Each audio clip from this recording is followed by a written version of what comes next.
You're not gonna hear any complaints from me, buddy. No Brutal. complaints about lack of I countdown or on this side of the camera. Man, I'm dogging it right from the start. Living up to our name, huh? It's good. It's good to have you back. You might want to reintroduce yourselves to everyone because it's been a while since I think anyone's seen you, buddy. Oh man. So Joey Ryan, guys, pool player podcast and partnered up with Molina Mike with Doggin it. And he's just kidding. I don't need to reintroduce myself, I don't think.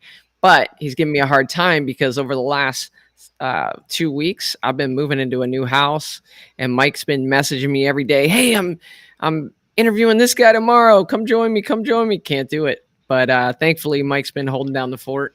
And Mike, Derby City, man, like you were there, bro. Fill us in. Yeah, I was there. I'm still kind of recovering.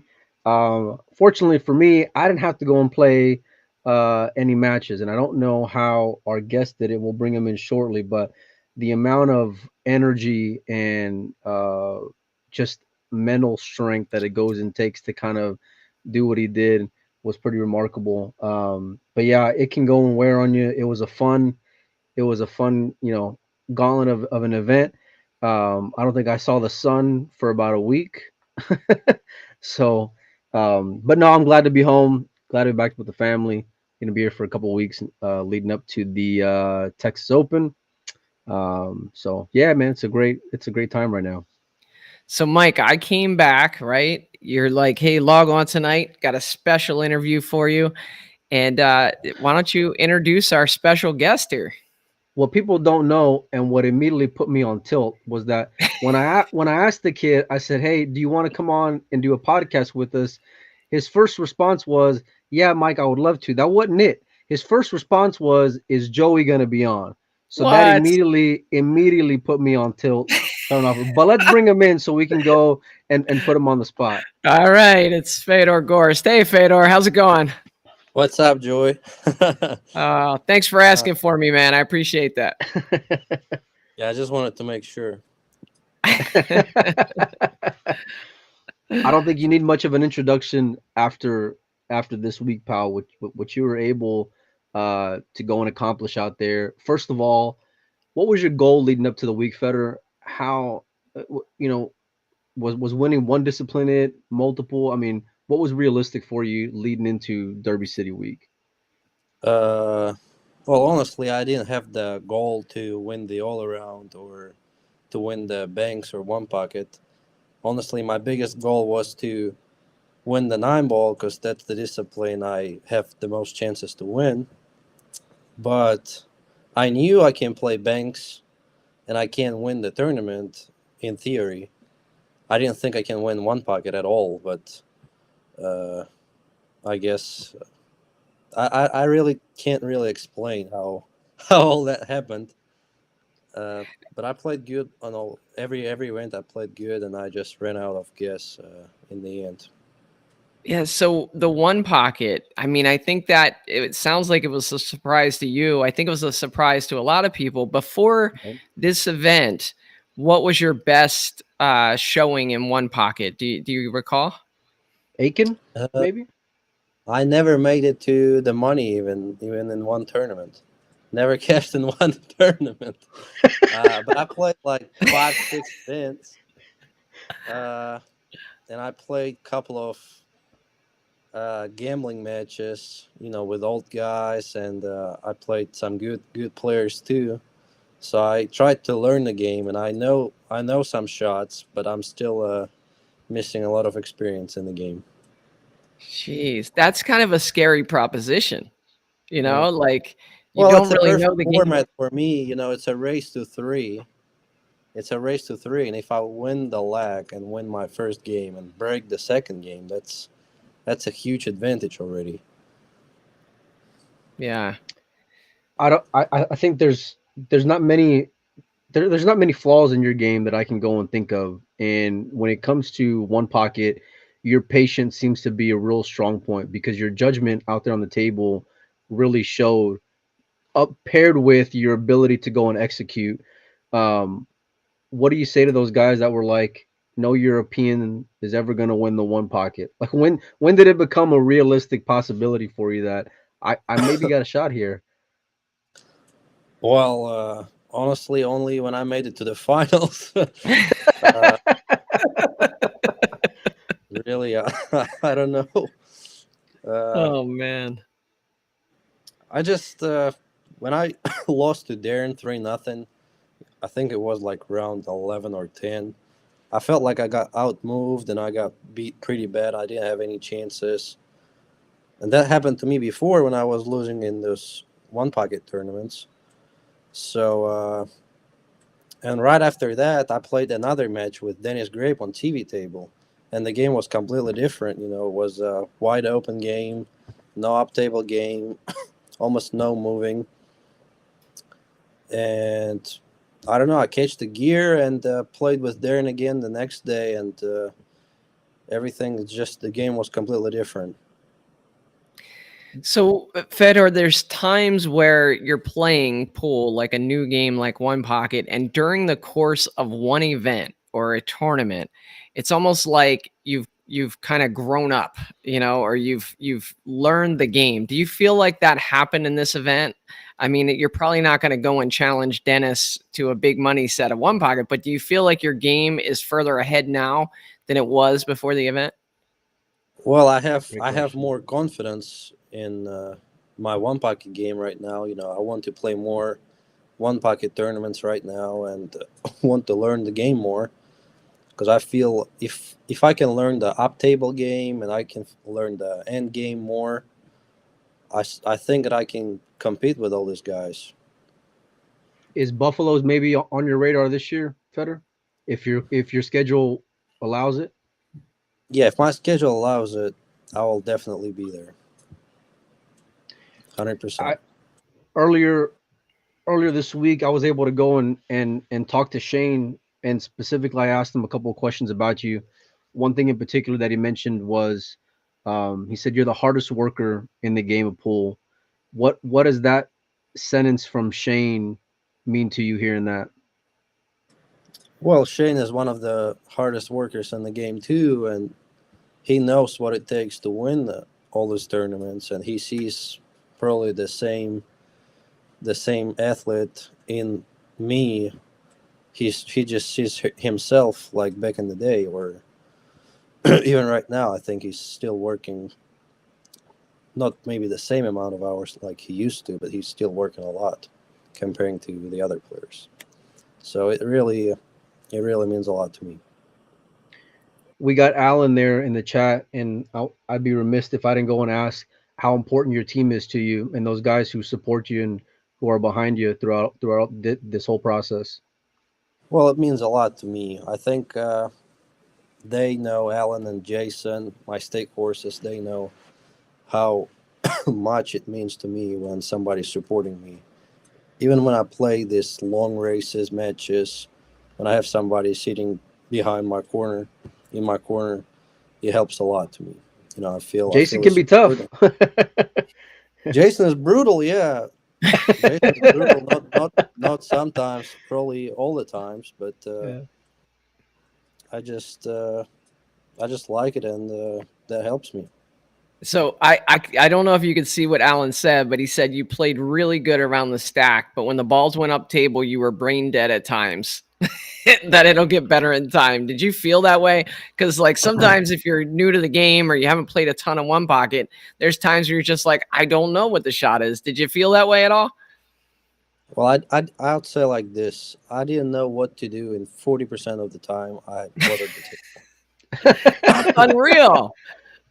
That's unreal. And I think just the fact that you would say that makes you such a likable player, Fedor. Because Well, the problem is when they moved me on the TV table, we had a shot clock, and that changed things because on the other tables I could have, think for 5 minutes on my shot, and maybe I can yeah. create something. But when they have a shot clock on me, I have to just think quick and shoot something aggressive. So I needed to be more aggressive because I didn't know how to be this defensive. Uh, so maybe that helped me. I think that in actually in helped. the in the one pocket you matched up, I think, with Jason. No, on the last day, Shaw. No, Did y'all? I didn't play No. ball. Who did you I play played leading up to Appleton, Josh? Appleton, Oh, Darren. and Darren. yeah, I played Darren and then Josh. You take down the banks. You come in second in the Bigfoot. Did it? Did the pressure of maybe going for a sweep of Derby City ever cross your mind? Go, whenever you were playing the 9 ball. Honestly, no. It wasn't like I didn't even think of it. Honestly, the last day when I woke up and played the 9 ball, I was thinking there's still 2 more days left. And when I realized that's the last day and I have to play, I don't know, 12 matches in a row to win 9 ball, I think I realized that I'm dead already. So for the people who haven't been out there to the event, give them a feel for just what the workload was like for you playing in the Bigfoot, then the banks, then the one pocket, and the 9 ball. What kind of days are we talking about here? Like 10-hour days, and how much sleep are you getting? Well, I got lucky because I wasn't staying at the hotel where all the players are staying. I was staying at my stake horse house, which is like 15 minutes ago. As soon as we finished our last match, we were just gone and we were asleep in the next 40 minutes. So I was 100% focusing on the tournament this year. Didn't play one gambling match. I was going upstairs, was watching gambling matches sometimes, but I wasn't playing at all. Was 100% focusing on the tournament. But yeah, every tournament day for me was at least 10 hour day. Was starting at 10 a.m. and the last game I started at 9 a.m. Bigfoot matches were all 2 hours at least. I think Bigfoot is the toughest tournament there because you have to play 2 hours, and after that match, you always have another match. It's either banks or one pocket, and then you have to switch the disciplines all the times, going back and forth with one pocket, banks, and Bigfoot. That's different strokes, and for me, that's How even tough is more that here difficult. Yeah, upstairs? like it's very difficult for my brain to switch from one pocket to Bigfoot because it's completely different shots, completely different strokes, and I mean it's just tough. You have to deal with it. There is no other option if you want to win. So I have this thing that I say, Fedor, that I don't bank the balls exceptionally well. So I always tell people if you're good at banking the balls, it just means you play terrible position and you're always having to bank the balls. But we know that's not the case with you, right? So for sure that's not the case with you. Where did you get the banking skill? I didn't realize that you were such a great bank player.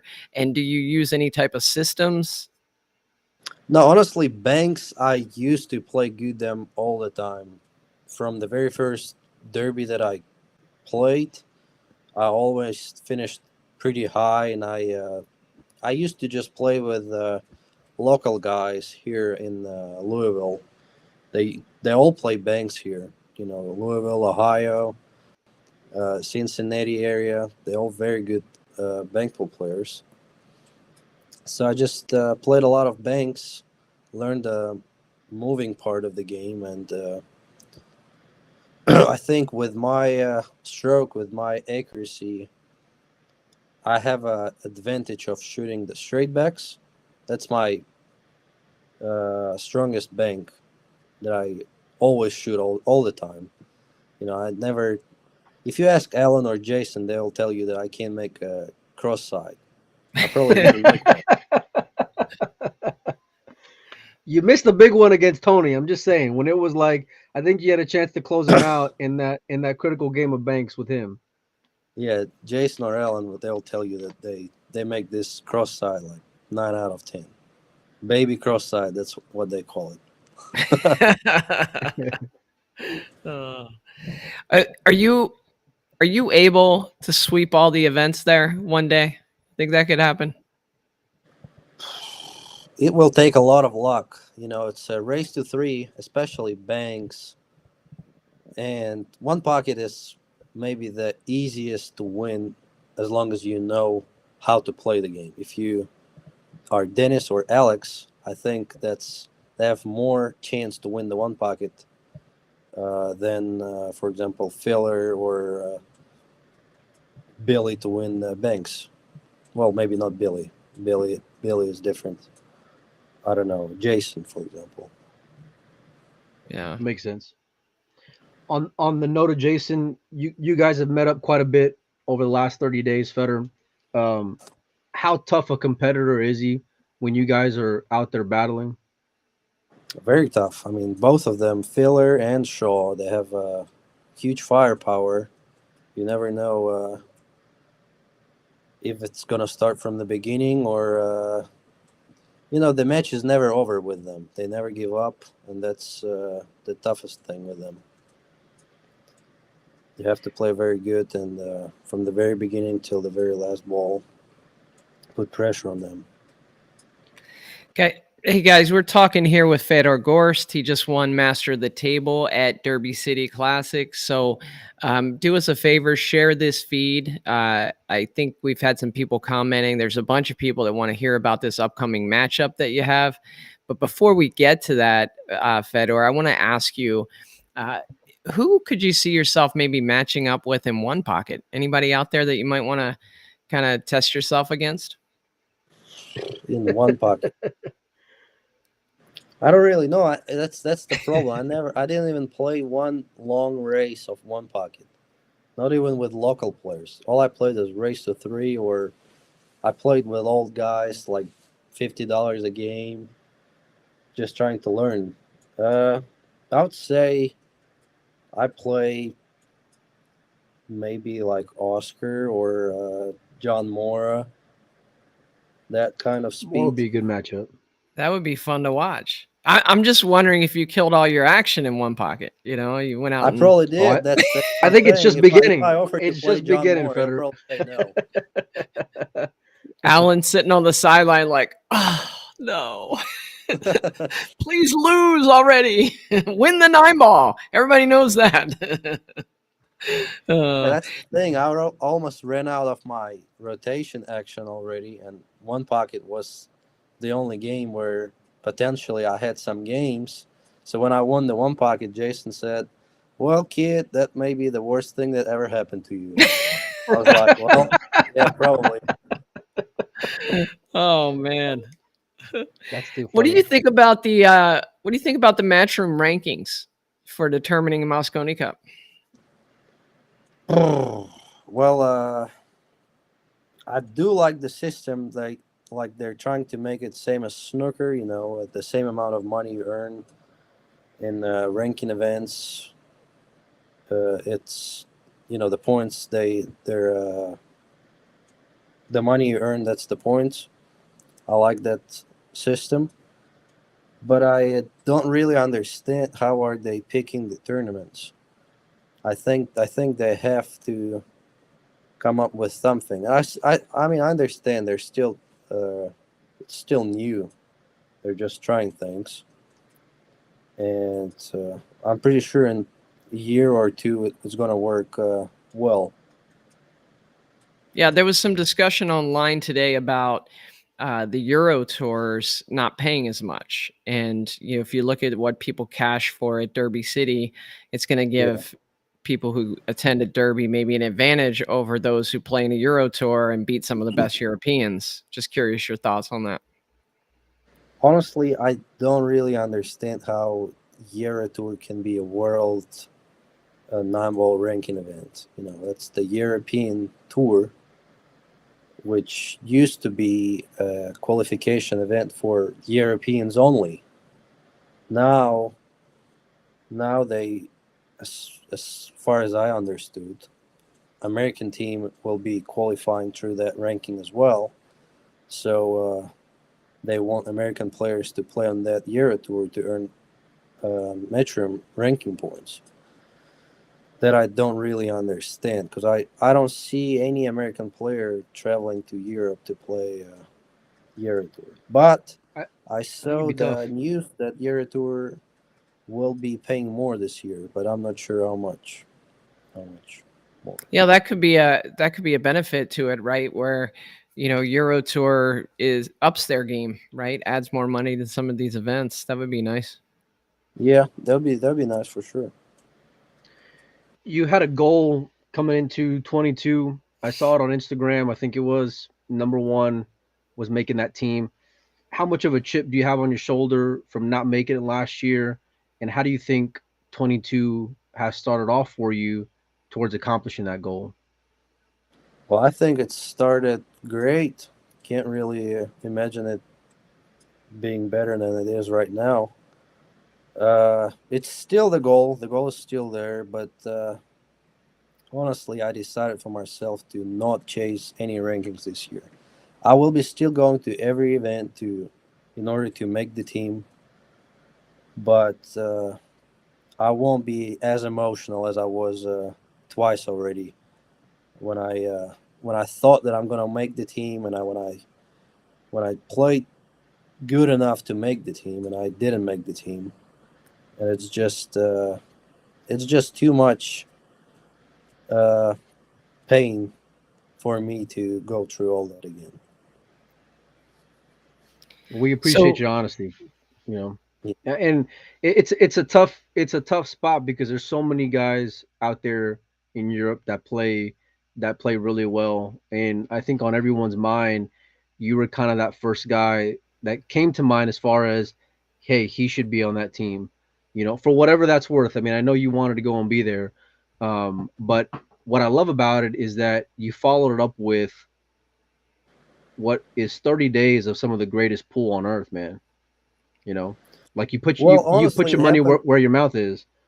Yeah, I mean, it happened. It happened the same thing happened that time when they didn't pick me in 2019. Uh, like a week after I won the World Nine Ball World Championship. championship. That's crazy Yeah. how it works. Maybe that's the best thing that ever happened to me. Maybe if they don't pick me again, I'll win something next year.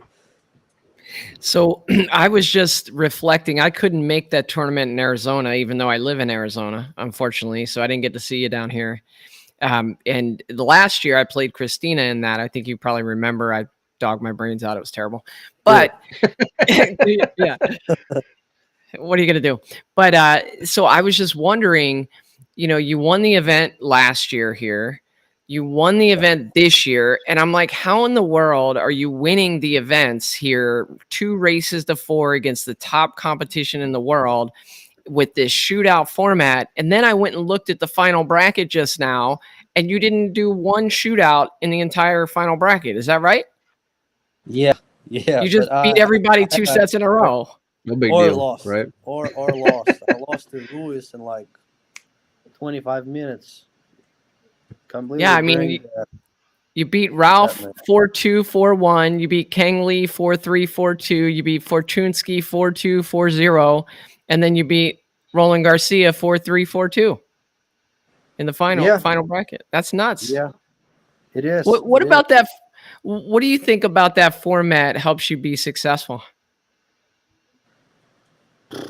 I don't think that's my kind of format, but I just think that this tournament will bring more viewers, and it's gonna help our sport to grow. Because I think that Predator is doing the right thing, with the shorter races, and I'm not really sure about the shootout. If it's you guys know it better, if it's more uh, entertaining to watch or not. Because as a player, every player will say that shootouts are worse than playing a game of pool. But you have to understand if that will help pool to grow. That's what we have to do. Yeah, I think Mike and I are probably in agreement that, as a player, the shootouts probably suck. At least I was in one, it sucked.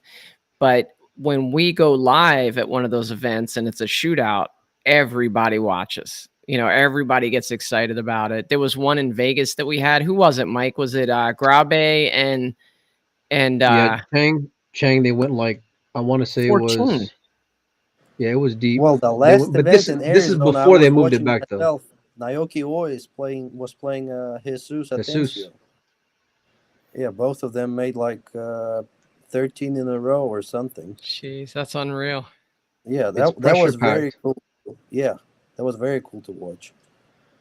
Yeah. I think it just shows that you got to go and perform from beginning to end, and a player like yourself, in some way, I think it maybe prepared you for something like a Derby City where it's short races, where it's like you It's have to just go and different make sure and start formats. off I kind of strong. like that all the tournaments are different formats, and you have to be flexible. I like it. Well, you mentioned Ruiz earlier. I'm I'm on the mindset that the ranking is a great place for a player like him because he can go and play his way onto a Mosconi Cup type team or earning into, let's say, an invitational event like Premier League or a Masters. For the American fans, maybe that haven't seen quite a bit of Francisco, you know, how tough is he out there on the Euro tours playing nine ball? He is the most improved European the last year for sure. I think there's no doubt about it. I don't even know who I can mention other than him because he won 2 Euro tours the last year. Uh, I don't think he deserves a lot of attention, to be honest. He won something else last year. I forgot what he won, but that might be his biggest win this Derby nine ball, Derby City nine ball, and I'm sure he'll win something else this year. He Yeah, he progressed a plays lot. tough. Absolutely, I couldn't agree more. Um, Yeah, Derby City was something special, Feder, and a lot of it, even though Francisco won the nine ball, you were the talk of the entire event, man, from beginning to end. It was pretty remarkable to see you day in and day out. Long days, go and perform, tough opponents, tough disciplines. Um, how do you think 23 is going to be for you at Derby City? Make a prediction. Go out on a limb here. I really don't know. I predict myself to go deep in Bigfoot. Uh, Other disciplines, I really don't know. I really don't. Take a swing, buddy. Just say it. I'm going for the repeat. Stick your neck out there. You can go and handle the heat. I can, yeah. I just don't want to bullshit in here. uh, Well, I you think gotta from what you said before, the tricky part's the one pocket, right? That's the part that takes the additional skill and maybe a little bit of luck, and so if you can get there again in one pocket, can you win all three of Yeah, the yeah. yeah. What happened this year? I won the banks. All the players who were playing me in one pocket, they were probably feeling more heat because of that. And I was playing really aggressive in some situations. You know, one pocket players when they leave the cue ball up table, the one pocket players normally they don't shoot like the long shots. They don't go for them. They play defensive. But I'll just shoot them. I'm if I see the shot, I just shoot it. Oh, I love it. That's awesome. well, when So you you have shoot it a straight as a kid, it's easy. You yeah, shoot if it straight as the machine over there. Not well, it's it's not. okay. So here's a scenario, Fedor. You have one of those shots, right? You have like a real long shot, a shot that you're going to make, 90% of the time playing nine ball, but in one pocket, that shot is, an example of where if you miss it, you might just sell out the whole game, right? Does Yeah. a thought cross your mind of what if I miss this shot? Because that happens to me playing one pocket where it won't happen in a rotation game. Of course, yeah. And in one pocket, the tricky part is that you can move for about 20 minutes, bumping balls, and it takes you out of stroke. And then you have a tough shot, and you're like, oh shit, we're playing Sadies for like 20 minutes already. I forgot how to shoot. That's the tricky part about one pocket for me, and probably for the other shooters as well. Yeah. That's the part of the game I haven't learned yet. Where you're going from playing, all games to now you're going back to playing 10 ball against a guy who plays one pocket pretty well, and Alex Pagulayan. We know you played, I think back in what was it, September, Feder, out in Yeah, Vegas. we played Vegas, yeah. How similar was the format compared to what you're playing right now? Absolutely same format, just a longer race this time. We played two races, one race to 22 and one race to 20, I think. And I lost both of them. First one was Hill, and the other one I lost by two. So we agreed to make the race longer this time and maybe bet a little more. You What feeling what goes confident? in? What motivates you? Is it the money, or is it, yeah, I want to go and get that win over him? No, no, that's not the money. They can really bet whatever they want to. I just want to beat the guy. I just hate losing, especially long races. Long race should really show who is the better player in that format. And if I'm gonna lose, I'm gonna play again. That's 100% what's gonna happen. How does that So sound, Joey, as far as confidence? yeah, I was gonna say. So you're obviously feeling you're the better player in 10 ball than Alex, I guess, at this stage of his career. I think so, but I mean we're playing with. So I'm gonna say what format we're playing with. It's the wooden rack. Once you rack the balls, you're not allowed to touch any balls. So you can't really do anything with the one ball. You can't create any gaps. You can't manipulate the rack. You can't really do anything with the rack other than just try to rack them tight.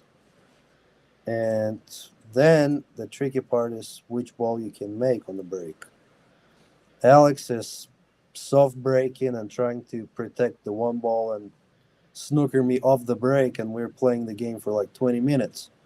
So it's completely moving 10 ball game on his part, on his Smart. side. And yeah, smart, of course. And, I have to kick and jump almost every game. But if I'll find the break and if I will have the ball on the break consistently, he will be in trouble, because I know the way he breaks. And if I will be breaking and making the ball every time, that will be a different game. What was it like when you played him before in terms of how you guys got along at the table? Or was it pretty, um, you got along well, no arguments or anything? Honestly, with Alex, he might be the only one Filipino who I had no arguments with at the table. Him, Carlo, and Dennis. I never had any arguments on the table. Your Jason made a post earlier about the rack and the break and nine ball. Um, there's something that comes pretty consistently from you, and it really makes you admire you a little more, and that's the fact of not cheating the rack. Um, give us your opinion on what you think nine ball ought to be, and just your stance in general when it comes to pro players going and manipulating that rack. Well, I don't really understand those players, trying to cheat the rack, and I've seen it a lot, even during that Derby City Numble tournament, even from like top players. I just, uh, I just don't get it. What do they gain from their wins like that? Even I did it a couple of times in my life.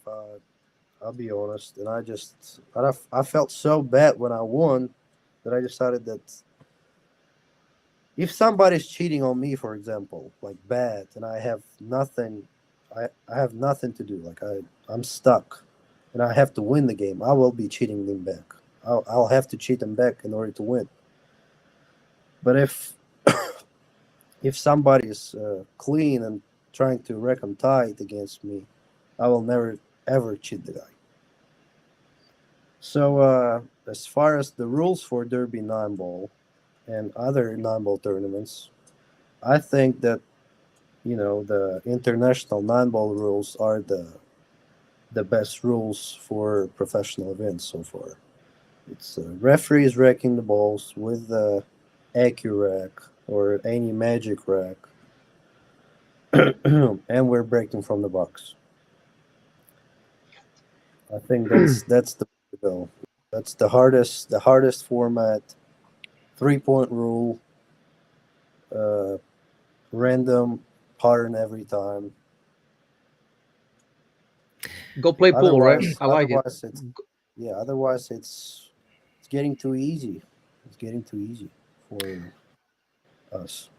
Fedor, just listening to you describe kind of how you felt the time that you did manipulate the rack a little bit, and just talking about kind of how you carry yourself and everything we've witnessed, and just hearing your humility here today, like where does that come from? Like w- where does that deep down inside that you're just a decent guy who loves to play pool? Because I was just talking to a guy today who was saying, man, so many people I run into playing pool, they're just, they're out to get an advantage, or they're, difficult to get along with.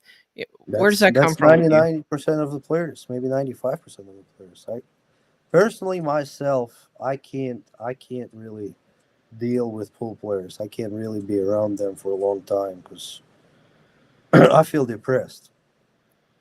Honestly, I do. Where it comes from, probably from my mom. I don't know. I love that response. At what point in your career, maybe how old were you? What was a match where maybe you thought, I belong here, you know, I'm an equal to these guys. Well, I started to play professional tournaments when I was about 15 years old, and still, still nowadays, my level of confidence is not where Fillers or Shaw. I'm not there yet, and I won't ever be. My confidence won't ever be as on the same level as them. But I can understand that I can't beat them all because I work so hard and I work more than them, and I understand what I'm capable of doing on the table, and all of that together, it gives me a little more confidence, during the game. But their uh, natural ability and their natural confidence inside of them is just for me that's unbelievable how much that affects the game. So Mike was asking you before about your team and, coming off of Derby City, kind of how important that was to you. But I was kind of following the events online. I was moving to a new house, and I kept seeing posts from QTech, and just you could just feel like how proud they were. And then Shane posts what he posts, congratulating you. And, just tell us a little bit about like your sponsors and their reaction to the Derby City this year. Well, I'm sure everybody is happy, same as I am. But QTech, yeah, QTech is like my family for what 3 years already. It's been a long ride with them, and I'm 100% happy and proud that I'm with them, and I will be with them forever. I have no thoughts of leaving the company or any other thoughts. It was China Open in 2017 or 18 when Shane came to me and asked me if I want to be on the team. And I said, yeah, yeah. And I never had any other thought in my mind that I can't leave the company. Sounds like a It's tough negotiation. Yeah, it wasn't it's that funny tough. when I asked Shane, I said, can Federer realistically have your same level of success? Because for me, Shane's, one of the highest achievements in the sport, and he didn't hesitate one bit. He said, of course. But what I didn't post was that he said that's why I want him to be on Team Q Tech. That was his follow Yeah, up to that that's that that's I what he didn't post always yet. says. I think he is more proud of him picking me than of my achievements. So Yeah, yeah. yeah, Oh, he's like a scout. yeah. He's a pool scout nowadays. Oh man. Well, listen, buddy, we appreciate you being on. I know you've had a hell of a week and have been pulled in all kinds of directions. Um, give us a bit of a prediction, and we'll let you out of here on this. Um, What's the score going to be between you and Alex this week? It can go different ways. If I can find a break, I'll win by at least 15 games, I think. If I won't find the break, if it's going to be tough, might be a hill game. I like it. Well, master of the table, 9-ball champion, 1-pocket champion, Arizona Open champion, Turning Stone runner up, and hopefully this year we'll see you on the Mosconi Cup, bud. Fedor, we And appreciate a you hell of being a on. nice guy. Don't forget that. A hell of a No, nice guy. Of course. That's just a given. That's a given. Thank you so Thank you, much for guys. making the time, Fedor. You're welcome. Thank you, guys. All We right. appreciate Take you, brother. care.